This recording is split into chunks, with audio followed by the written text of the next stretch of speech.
So, the podcast had to be delayed till Sunday due to some scheduling conflicts. Plus, I've got a cold, so I could use the extra vocal rest before I have to go at it for an hour plus straight. But I decided to do a little pre-show with you guys here on this fine Friday night. Taking some questions from Twitter. Going to do a lightning round about E3, about some recently released stuff. And we're just going to go at it and go through them. And then the full podcast will be up later this weekend. First one comes from CT Parker 910, and he asks, what do you think is specifically being refined in the Order 1886 given the delay to next year? So the Order, the big PS4 exclusive, was delayed from this fall to next February, and I'm of two minds on this one. Either the game was delayed because it's not ready, and by not ready, I believe the delay would be a quality delay. The game looks really gorgeous, but it seems like an incredibly linear shooter. So my guess, if it's delayed because of work, is needing to expand that gameplay. That would be my guess. My other thought is that they're delaying it because, and yeah, it needs a little more time, but that they have another secret project that they would rather put out in fall 2014. And I didn't think this before, but now looking at the list of Sony studios that we don't know what they're doing, I'm wondering if Sony is going to pull a big surprise, and they're getting the Order out of the way of something, which sounds totally crazy, but as a new IP, as a very linear cover shooter, it probably would fare better in February, March than it would in November anyways. Omar Eldon 262 says, do you think Super Mario Sunshine 2 will be announced at E3? No, I don't. I wish they would announce new Mario. I don't think this is the year for a brand new mainline Mario adventure. I would love to see it happen, but I think this year we get to focus on other franchises. Gamer of 2013 says, do you think Nintendo will announce a new franchise? And again, to this one, I say no. I think this is a year where we will see the resurgence of other non-Mario Nintendo franchises. I would not be surprised to see a Star Fox on Wii U, a Pokemon on Wii U, or a Metroid on Wii U, or a 3DS. There's a big new 3DS reveal. So one of those is probably going to be Wii U. One of those is probably going to be 3DS. Now, there's a slight chance that Miyamoto has a new game using the NFC figures, and that would be pretty epic. But my better intuition says that they're just going to apply these figures to already existing Nintendo franchises. But I would love to be wrong about that. That would be super awesome. And that leads right into Josh Cox 117. What is your most anticipated game of E3? And that is whatever Nintendo announces. Whatever that game is, that's what I'm excited to hear. You know, we know Zelda Wii U is coming. We know Uncharted 4 is coming. We know Halo 5 is coming. But those unannounced, unexpected projects are my favorite. And Nintendo still has my heart. So I'd love to see whatever their big surprise title is. And Collins08 says, do you think Resident Evil 7 will be announced? And what is your take on where the horror genre is going? I've heard rumors lately that Capcom is ready to reveal a big next-gen project. Resident Evil 7 seems like a likely candidate. Now, in terms of where the horror genre is going, I don't know. I think it's a tricky one. It seems like it's very much housed in archaic game mechanics. It seems like Resident Evil 4 is like the template for horror games, and they can't seem to break out of it. I'm hearing kind of negative things about The Evil Within, the new the new horror game, rather. We're talking about scary stuff, Ghost. And I don't, unless they drastically change up the formula, I don't see Resident Evil 7 being a big success. Now, Dead Space took the survival horror genre and added some elements. It added more of a speed game, more of a shooting game, more of a it kind of melded genres, and I think that's what we need if horror is to advance. Otherwise, it's going to continue to slip into a very small subset of fans and a very small subset of game concepts. That's what we've been seeing lately. Next question comes from Maruk13. He says, are these games actually coming out on time, or should I save my money until 2016? Now, I'm guessing he means 2015, but I think that not even taking into account any E3 announcements, I think this year still holds a lot of really good games. I mean, I could list off a few. The Middle-earth Shadows of Mordor, Evolve, Assassin's Creed Unity, Sunset Overdrive, Dragon Age 3, and I'm forgetting a ton. Far Cry 4, Super Smash Bros., Wii U. If you're talking strictly PS4, Xbox One, Batman Arkham Knight, There's a lot of good stuff. Battlefield Hardline, Call of Duty Advanced Warfare. I don't think you're going to be short on games. Now, short on must-have exclusive to next-gen games, you're looking at Infamous, Titanfall, Batman Arkham Knight, and Evolve. Maybe one or two get announced for this year at E3. AC Unity will be next-gen only. But, you're probably okay waiting a year, but I still think that it's a valuable investment. With both of them at $400, you're going to get in and get, by the end of this year, there will be a healthy stable of games. Not to say you couldn't get many of those games on 360 PS3, but if you're looking to buy one, I say why not? I don't see these consoles dropping to $300 in the first half of 2015. Guko Please says, do you think Sony is going to announce more exclusives for PS4 at E3? That console's future is looking bleak. Yeah, we're looking at a very empty slate for Sony. They've got a lot of indie games and a lot of multi-platform games. They're going to be making a big push for Destiny and a big push, I'm guessing, for AC Unity as sort of leading on PlayStation platforms. But again, I'm of two minds on this one. The one thought process is, yeah, they have a big E3 show and they don't really have anything exclusive. They push very hardcore on their favorite multi-platform games like Destiny, try to make it seem like a PlayStation 4 game. AC Unity, try to make it seem like a PlayStation 4 game.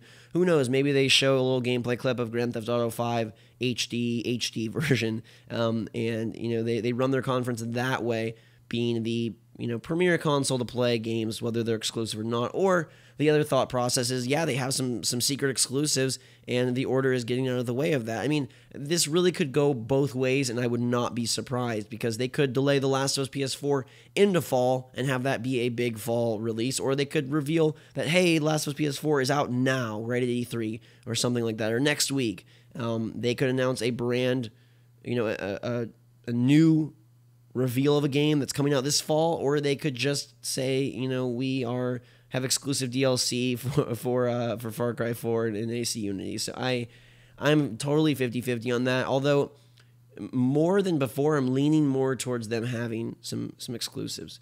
AS Sensioner says, do you think DICE will turn Star Wars Battlefront into a first-person shooter? This is a really good question, because in the past, even though Star Wars Battlefront has a very, in the public eye, it's a very good game, a high point in sort of the Star Wars video game, whatever you want to call it, circus of fun.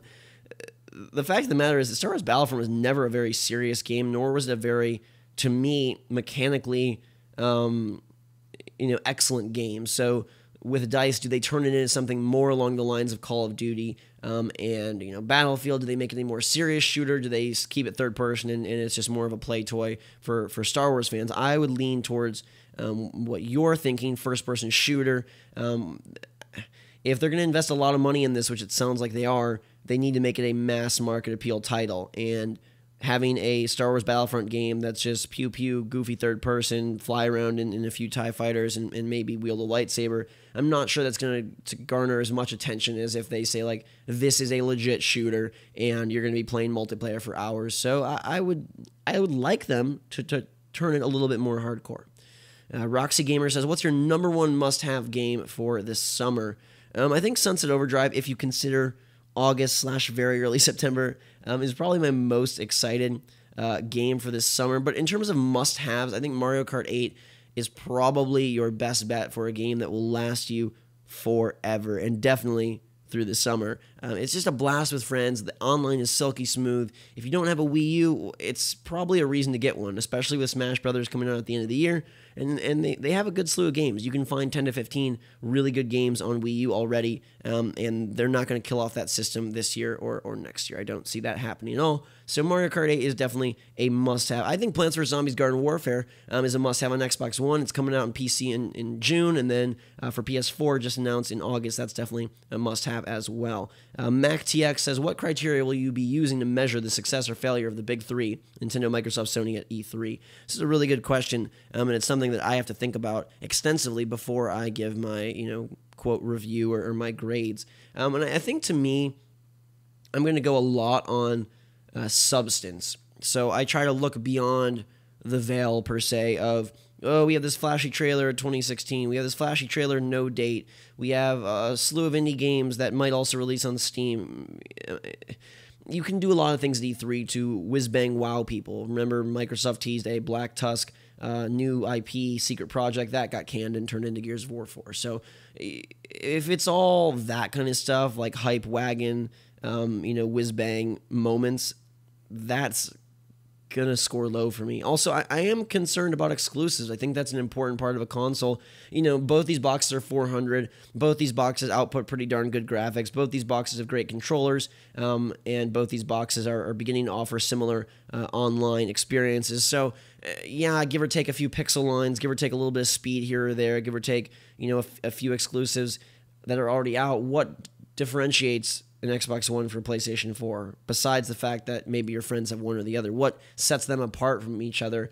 Is there a new feature announced? Is there a new game announced? Is there a must-have, genre-defining, era-defining game? Is there a Last of Us in our midst? Is there a game like Uncharted 2, or a game like the first Gears of War, or a game like God of War used to be, waiting for us that will set a high standard for either of these consoles? Because if it's just like, yay, we run AC Unity, yay, we run The Crew, yay, we run Call of Duty, like, ultimately, what difference does that make between the boxes? In terms of Nintendo, I will be very excited if they do well, and very disappointed if they don't do well. And to me, what they need to do is show me a reason why the Wii U is still viable. And I don't expect them to go out and get third-party support. I don't expect them to do anything to jump back into the, quote, console race. I just expect them, and they need to, really make my Wii U purchase worthwhile. I think a price drop would go a long way to doing that, and I want to see them have some very fun games coming out in the second half of the year for me to play on both my 3DS and Wii U. They kind of, I feel like they fall into a different criteria in terms of how they should be graded and scored, because it's about supporting their system and providing value for their customers more so than it is wowing people with graphics or competing on the same level. And I think they're fine with that. They have a ton of money. They're making money, and so it's all okay. Again, Microsoft, Sony, substance is what I'm looking for. Let's see. Sephi Clone asks, what are some games that you would like to see surprisingly announced that would completely blow your mind? A new Nintendo IP would be magical. A new character, like we've got Mario, DK, Link, Kirby, blah, blah, blah, forever, right? We know all these guys. We play them in every game, Captain Falcon and whoever else. But somebody new to stand for the Wii U generation. Who is the mascot for the Wii generation? The Mii's, I suppose. That's carried on beyond Wii onto Wii U. It's taken form in 3DS. So can they make a character that is sort of the focal point of their new adventures on Wii U? In terms of other games that would blow my mind, most of them probably wouldn't be there. I guess I would say the biggest things that would blow my mind is if titles are more ready than we think they are. So if there's things that come out in late 2014 that we expected 2015. If Sony pulls like a Last Guardian and it's coming out this year, Project Beast and it's coming out this year, Microsoft has Mass Effect coming out this year. Most of those things won't happen, but something like that would be really, really awesome to see. I also would like to see, I guess, just new IP in general. If it's a sequel fest, stuff like Gears of War 4, God of War 4 is not going to really excite me beyond the technical prowess that they'll probably display. So in terms of surprises, I'm looking for new IP. I'm looking for bold moves, and I also would love to see a gameplay walkthrough / on stage demo of Mirror's Edge 2. All right, next question is from Neo Rockefeller. How closely do you think Project Beast will be related to Demons and Dark Souls? We've seen a little bit of video of this game. If it's not legit, then I don't know what's going on. I've heard from every source that it is legit and it's going to be at the show. It was supposedly ready to be shown last September at Tokyo Game Show. Now they're bringing it to E3. So this game could be very far along.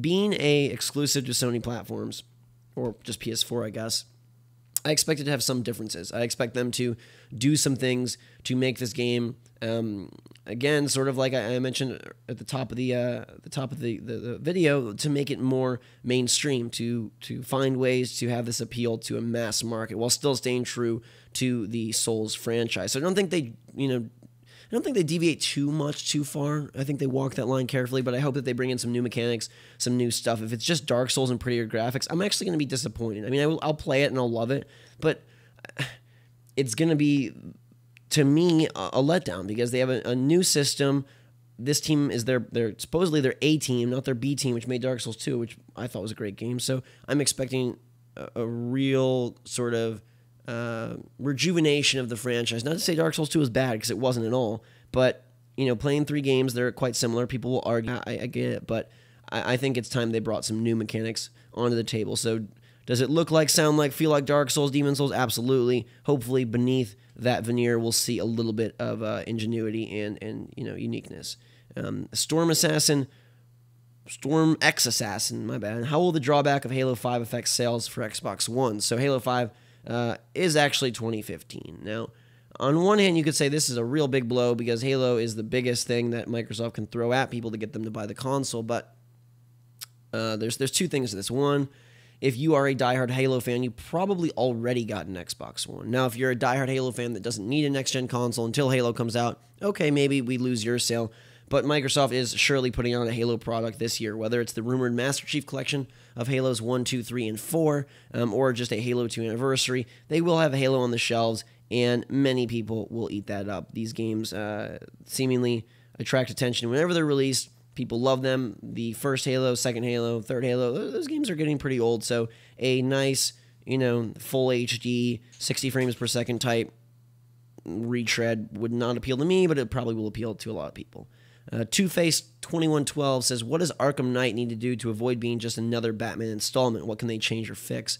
To me, this one's pretty simple because we know what the game is. It's going to be an open-world Batman game. It's going to have gadgets. It's going to have fighting, it's going to have driving. It's going to have Riddler challenges. It's going to have cool villains.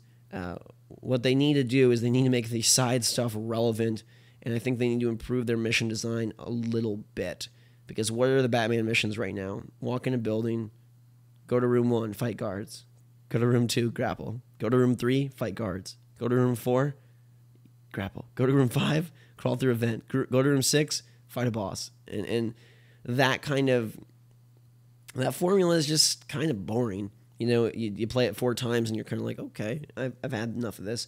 So I need the side stuff to be really appealing. I need the world to feel like I don't want to just go through the campaign ASAP or just make the campaign super good. But if they're not going to make the campaign super unique and it's going to follow this similar, Arkham City, Arkham Origins style, then I think they got to make the side stuff appealing, because going in and chasing down, this caller or going to this spot, and to me, that's just a lot of point A to point B traversal. It's a lot of, squeezing tiny missions out of very little content, and I would love to see them, expand that and make it more, feel like it's more required, more fun. They got it. The Batman combat is very fun, but I find a lot of the other Batman stuff a little bit slow and boring. They tried bringing in sort of the crime scene analysis system. I thought that was a cool thing for Arkham Origins. I don't think I want to do it again. So they got to find a way to make Batman either almost more Splinter Cell-esque,